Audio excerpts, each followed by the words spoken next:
నమస్కారం అండి. నేను డాక్టర్ మొహా శ్రీనివాస్ మాట్లాడుతున్నానండి. మొహా శ్రీనివాస్ వీడియో ఛానల్‌కి మీకు స్వాగతం. ఇప్పుడు నేను మీకు ఒక కథ చెప్తాను. ఇది ఒక రకంగా అంతులేని కథే భారతదేశంలో.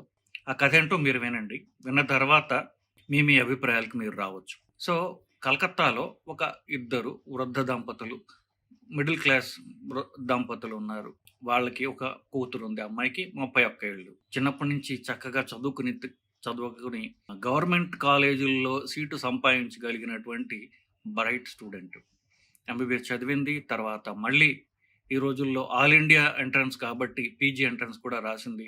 దాంట్లో మంచి ర్యాంక్ రావడంతోటి ఊపిరితిత్తుల విభాగంలో ఆ అమ్మాయికి సీటొచ్చింది. గవర్నమెంట్ కాలేజీలో సీటొచ్చింది. ఆర్‌జీ కర్ అనేటటువంటి కలకత్తాలో ఉన్నటువంటి మెడికల్ కాలేజీలో సీటొచ్చింది.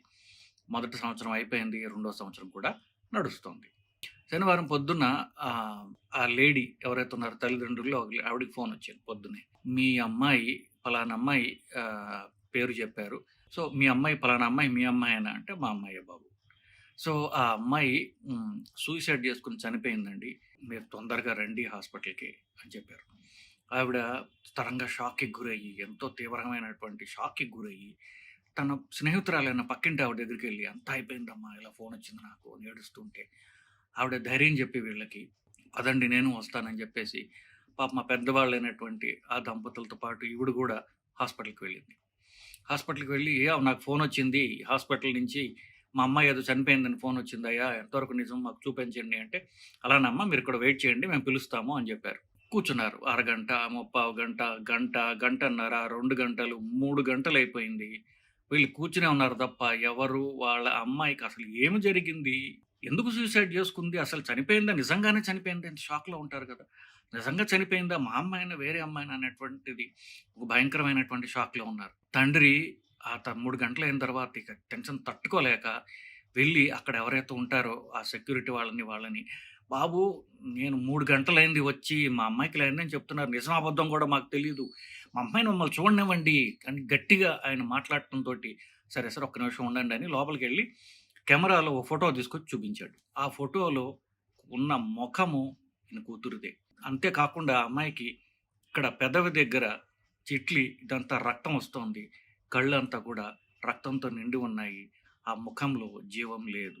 సో, ఇది చూసి ఆయన దిగ్భ్రాంతి చెంది భార్యకి చూపించక వీళ్ళందరూ పెద్ద పెద్దగా ఏడుస్తూ గోల చేస్తున్నారు. ఇంకా వీళ్ళ గోల ఎక్కువైపోతోంది అని ఎప్పుడైతే వాళ్ళ అధికారులకు అనిపించిందో, అప్పుడు వాళ్ళు తీసుకెళ్ళి ఆ అమ్మాయి యొక్క బాడీని వీళ్ళకి చూపించారు. చూపిస్తే ఆ అమ్మాయి శరీరం కప్పబడి ఉంది. కానీ ఆ అమ్మాయి శరీరం ఒక మంచం మీద పెట్టబడి ఉంది. ఒక కాలు ఈ మంచానికి అటుపక్కగా ఉంది.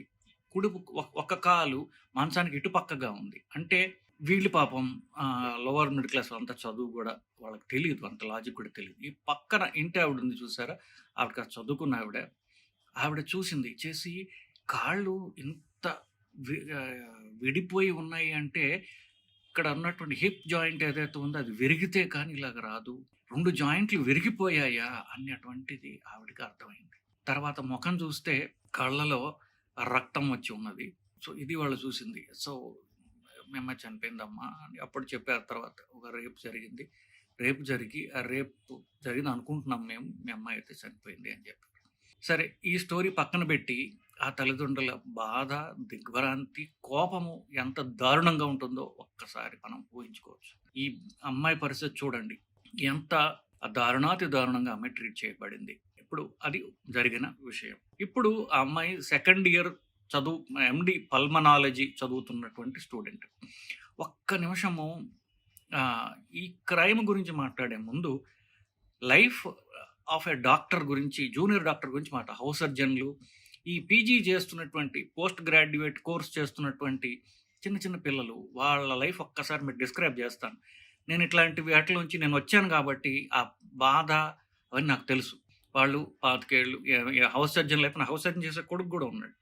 సో, 25 ఏళ్ళు పీజీ వస్తే ఒక 30 ఏళ్ళు ఉన్నటువంటి వాళ్ళు. వాళ్ళకి పెళ్లవుతుంది. కొంతమందికి చాలా పెళ్ళిళ్ళు గూడా కావు. సో, వాళ్ళకి పెద్ద చేతిలో ఎంబీబీఎస్ కోర్సులో వాళ్ళకి ఉద్యోగాలు రావు. చదువంతా అయ్యేదాకా ఉద్యోగాలు రావు. ఉద్యోగం వస్తే ఎంత జీతం వస్తుందో అది వేరే విషయం. సో, చేతుల్లో డబ్బులు లేవు. పెళ్లయిపోతే ఇంకా కష్టము. వాళ్ళని వాళ్ళు సపోర్ట్ జేసుకోలేరు. అది పక్కన పెడదాం.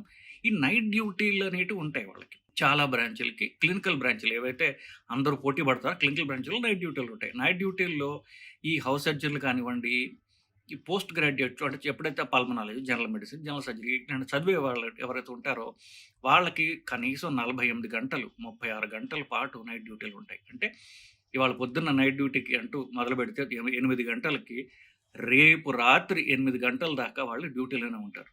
పగలపూట పర్వాలా. రాత్రిపూట సంగతేమిటి? రాత్రిపూట ఎలా ఉంటుందంటే వాళ్ళ జీవితం చెప్తాను వినండి. ఇప్పుడు యూజువల్ గవర్నమెంట్ కాలేజీల్లో కానీ, ఎక్కడైనా కానీ అర్ధరాత్రి డాక్టర్లు డ్యూటీ డాక్టర్లు అంటే ఎవరు? జూనియర్ మోస్ట్ డిపార్ట్మెంట్‌లో ఎవరుంటారో వాళ్ళు నైట్ డ్యూటీలో ఉంటారు. హౌస్ సర్జన్‌లు కానివ్వండి, ఎంబీబీఎస్ అయిన వాళ్ళు, గవర్నమెంట్ హాస్పిటల్ అయితే పీజీ చేస్తున్నవాడు అప్పుడే హౌస్ సర్జన్‌లో ఉన్నవాళ్ళు, ఎంబీబీఎస్ అయిపోయిన వాడు వాడికంటే 2 ఏళ్ళు సీనియర్ వీళ్ళు డ్యూటీలో ఉంటారు. అంటే డిపార్ట్మెంట్‌లో జూనియర్ మోస్ట్ వాళ్ళు. కాంప్లికేషన్ ఏమన్నా వస్తే ఫోన్ చేస్తే సీనియర్‌లు చాలా సార్లు ఫోన్‌లు కూడా తీయరు గవర్నమెంట్ హాస్పిటల్‌లో. అర్ధరాత్రి వాళ్ళు వచ్చేది ఖచ్చితంగా రారు. ఫోన్‌లో ఏదో చెప్తాడు, ఇలా చెయ్యి అని చెప్తాడు. కాంప్లికేషన్ వస్తే వీళ్ళకి కాంప్లికేషన్ హ్యాండిల్ చేయగలటువంటి ఎక్స్‌పీరియన్స్ గాని, నాలెడ్జ్ గాని ఉండదు. ఎందుకంటే అప్పుడే స్టూడెంట్ చేరారు. ఫస్ట్ ఇయర్, సెకండ్ ఇయర్‌లు. హౌస్ సర్జన్‌కి అయితే పాపం ఇంకా చిన్న పిల్లాడు ఎంబీబీఎస్ అయింది. వీళ్ళకి కాంప్లికేషన్ హ్యాండిల్ చేసే కెపాసిటీ లేదు. సీనియర్‌లు రారు. ఒకవేళ పేషెంట్‌కి అటో ఇటో అయిందంటే ఆ కోపం పేషెంట్ యొక్క చుట్టుపక్కల ఉన్నటువంటి వాళ్ళ చుట్టాల కోపంకంతా ఎవరి మీద డైరెక్ట్ అవుతుంది? జూనియర్ మోస్ట్ వాళ్ళ ఎదురుగుండా ఎవరవుతున్నారో పిల్లలు వాళ్ళ మీదకి ఆ పేషెంట్లు ఆ కోపం అంతా వీళ్ళ మీద చూపిస్తారు. కొంతమంది వీళ్ళని కొడతారు. కొంతమంది వీళ్ళని కత్తులతో పొడుస్తారు. కొంతమంది అవి విరగ్గొడతారు. వాళ్ళతో వీళ్ళని కొడతారు. ఇప్పుడు ఆ పేషెంట్ ఎవరి కింద అడ్మిట్ అయ్యి ఉంది? పేషెంట్ బాధ్యత ఎవరిది?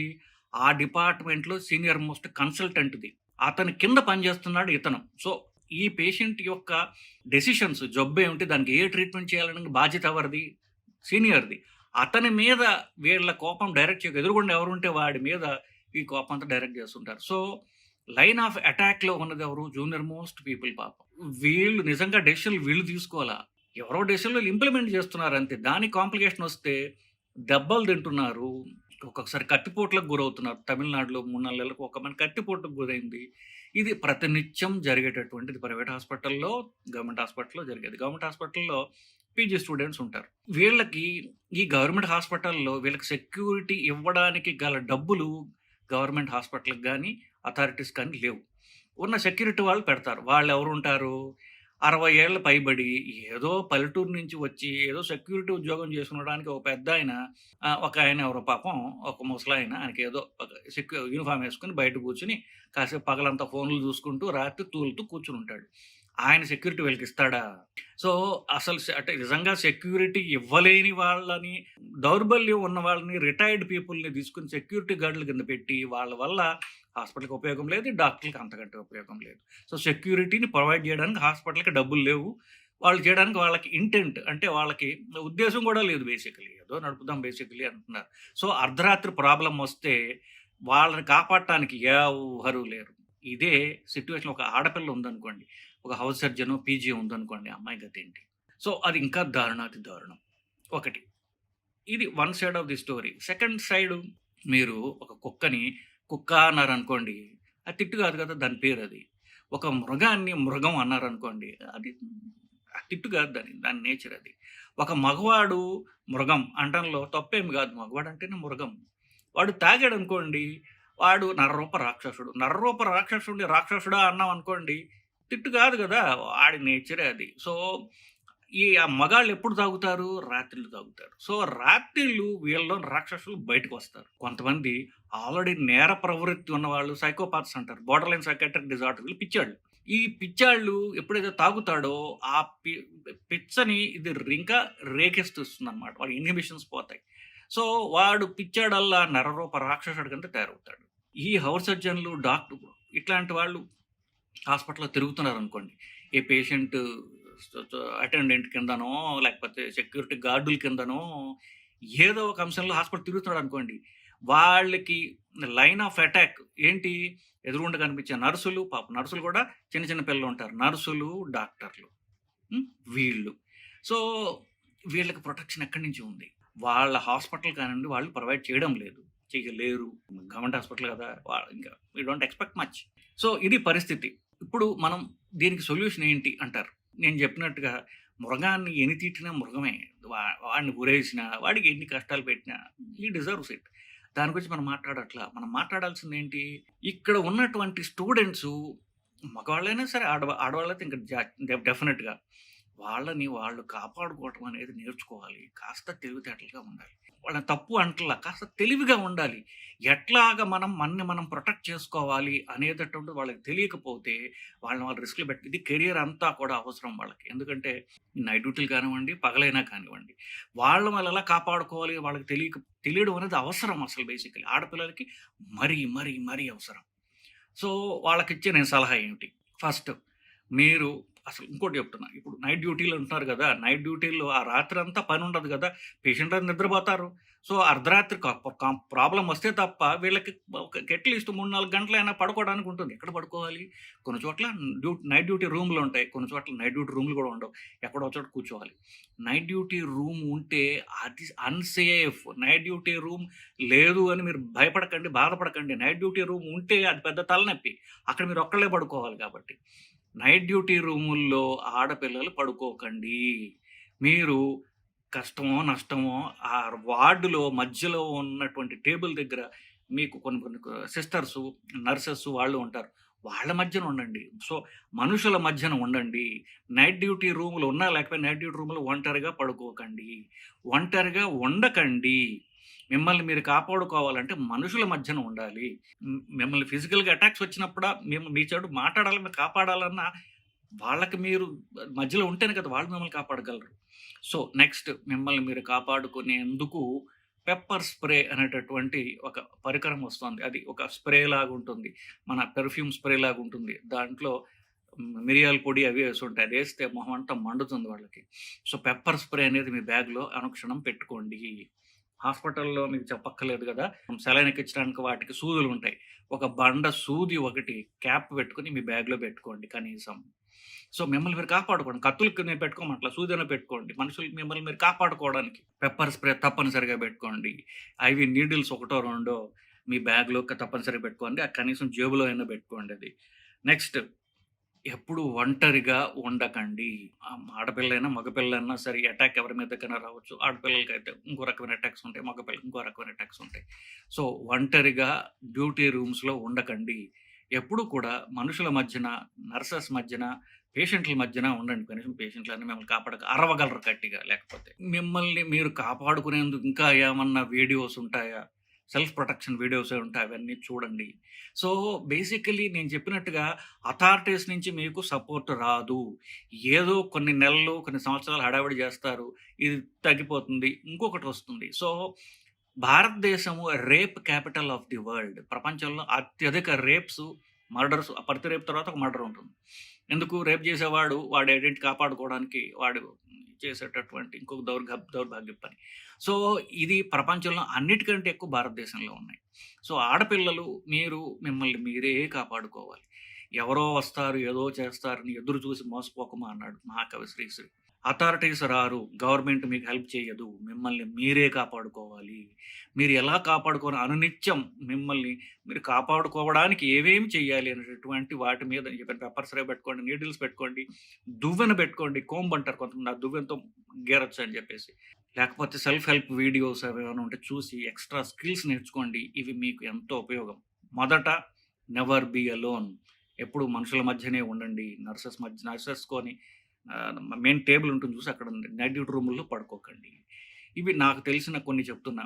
ఇది ఎప్పుడు ఇలాగే ఉంటుంది. ఎందుకంటే భారతదేశంలో బెస్ట్ టాలెంట్ ఇప్పటికి కూడా మెడికల్ కాలేజెస్‌కి, గవర్నమెంట్ మెడికల్ కాలేజ్‌కే ఎళ్తున్నాయి. గవర్నమెంట్ మెడికల్ కాలేజెస్‌లో ఫెసిలిటీస్ దౌర్భాగ్యంగా అది అతి దారుణంగా ఉంటాయి. కొన్ని కొన్ని గవర్నమెంట్ కాలేజీల్లో జనరల్ వార్డుల్లో కుక్కలు గూడా వస్తుంటాయి నాకు తెలుసు కొన్ని మెడికల్ కాలేజెస్‌లో. అంటే ఎంత ఇక అమానుషమైనటువంటి ఫెసిలిటీస్ ఉన్నాయి అక్కడ. నాకు తెలిసిన ఒక హౌస్ సర్జన్ ఫాదర్‌కి ట్రీట్మెంట్ కావాలని నేను చెప్పాను. అమ్మా నువ్వు పీజీవి అక్కడ పని చేస్తున్నావు గదా! ఆ ఫాదరు గుండె వీక్‌నెస్ తోటి నా దగ్గరికి చాలా కాలం వచ్చాడు. కాపాడుకుంటూ వచ్చాం. ఒకసారి అతనికి ఊపిరితిత్తుల్లో ఇన్ఫెక్షన్ వచ్చిందంతే. సో, అమ్మా ఎలాగో నువ్వు పీజీ గదా! అక్కడ అడ్మిట్ చెయ్యి ఐసీయూలో ఏమైనా యాంటిబయాటిక్స్ కదా! ఈ యాంటిబయాటిక్స్ ఇప్పించు అని చెప్పా. 3 రోజుల తర్వాత ఏడుస్తూ నాకు ఫోన్ చేసింది. సార్ మీరు చెప్పారు. అక్కడ అడ్మిట్ చేయను. ఎవ్వరు పట్టించుకోలేదు సార్. అదేంటమ్మా నువ్వు పీజీవి మీ యూనిట్‌లోనే నువ్వే అడ్మిట్ చేసుకున్నావు అంటే, గవర్నమెంట్ పరిస్థితి అలాగే ఉంది సార్. ఎవ్వరు పట్టించుకోరు. మా నాన్నకి ఒంట్లో బాగోట కనీసం ఫోన్ గూడా చేయలేదు. నేను వచ్చేసరికి అంతా జరిగిపోయింది సార్. సో, మనకి అథారిటీస్ నుంచి సపోర్ట్ రాదు. ఎవరి దగ్గర నుంచి సపోర్ట్ మీరు గవర్నమెంట్ వదిలేద్దాం. సో, ఎవరి నుంచి మీకు సపోర్ట్ వస్తుందని కనీసం హోప్ కూడా చేయకండి. మిమ్మల్ని మీరు ప్రొటెక్ట్ చేసుకోవడం ఎలా అని కాస్త అమాయకంగా ఉండకుండా కాస్త తెలివితేటలు మీరు డెవలప్ చేసుకోండి. మిమ్మల్ని మీరు కాపాడుకోండి. ఇది నేను చెప్పొచ్చేదండి. నమస్కారం.